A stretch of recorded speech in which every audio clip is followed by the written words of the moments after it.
Hi everyone, my name is Kenny and welcome back to a new episode on my Disneyland park.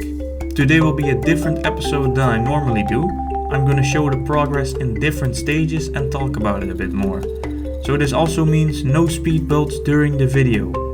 This episode will all be about Adventureland. In fact, we will be working on the Pirates area and therefore start on Pirates of the Caribbean as well.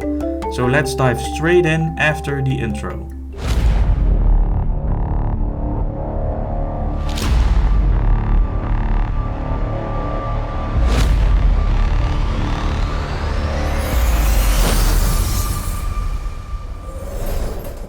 So no speed builds this video, meaning I built everything off camera. And the first progress is already visible. I have started on the Spanish fort, which will work as the show building for the ride.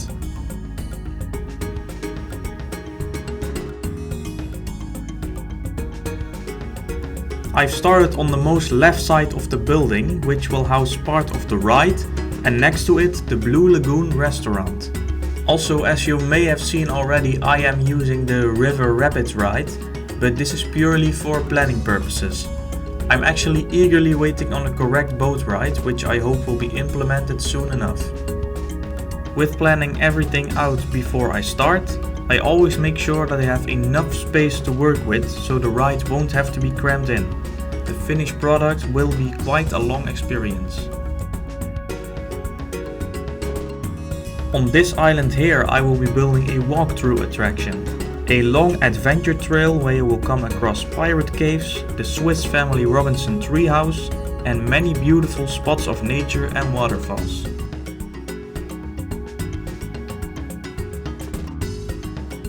You can leave the island into the pirates area by this bridge. On the shore side of the pirates area I will build a beach with lots of small shops, pathways, rocks and nature. Since we don't have the pirate team in the game yet, I decided to build my own pirate props like this cannon over here. In fact, the cannon can be found on the Frontier workshop. The share code for the cannon will be in the description. I think it's at about 54 objects, but it sure is detailed. And in the end, I like it more than the one we have in Planet Coaster 1.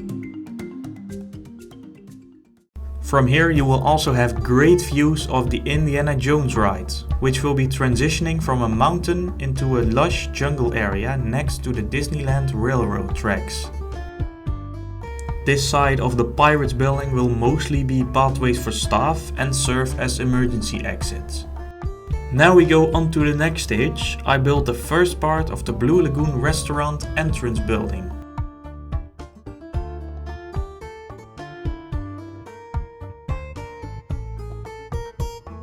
For some nice 3D effects I made sure I built two walls, one with the Viking stones and one with the marble walls. This way you have a very cool 3D effect and some color difference. The entrance here will lead you to the Blue Lagoon restaurant, and the other side will lead you to a souvenir shop.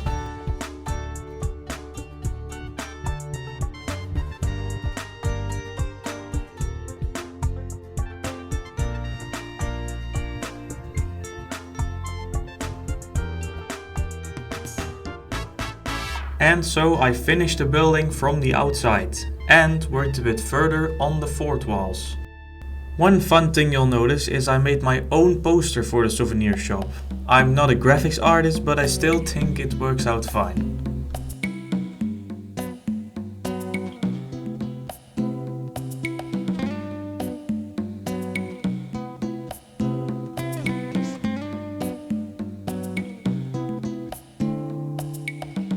As you see, the fort wall over here is broken. In line with the storytelling of the area, the houses of the village were first protected by this wall, but has since been broken to bits and the town has been taken over by pirates.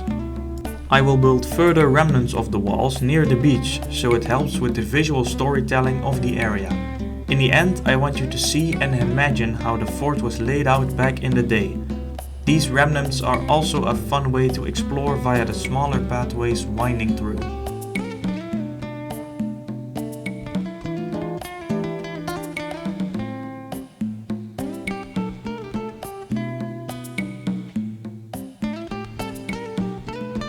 I also started on the show lighting of the building, which makes for some great night shots.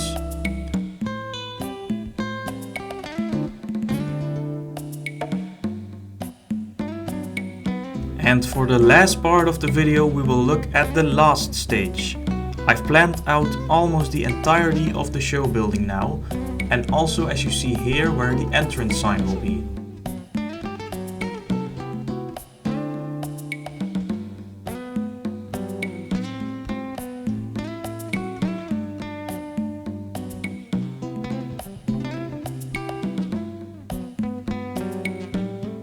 I found these normal lights a bit boring for the area, so I spiced them up a bit with some extra theming. But over there you see I already built some of the indoor queue.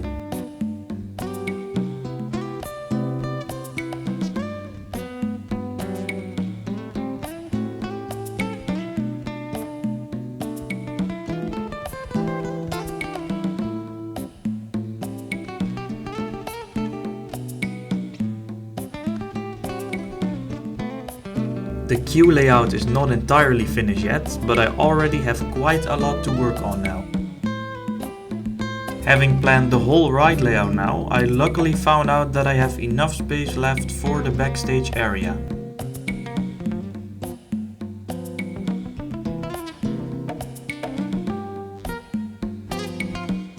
I've also started to experiment with the pathing system. With a big help and thanks to Tuggy3D on YouTube, I can build invisible paths now, which will be of great help for the Adventure Trail walkthrough attraction, where you will have lots of wooden bridges. If you want to check out how to build these paths yourself, I highly recommend you check out Tuggy3D's channel. The link will be in the description.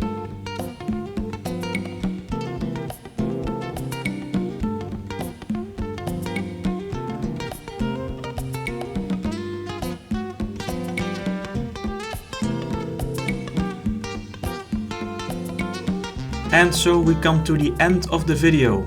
I also hope you liked the new video style I was going for. Please let me know your thoughts in the comments. Now I want to thank you all so much for watching again. Please leave a like and subscribe so you don't miss any new videos. Until the next update. Ciao ciao.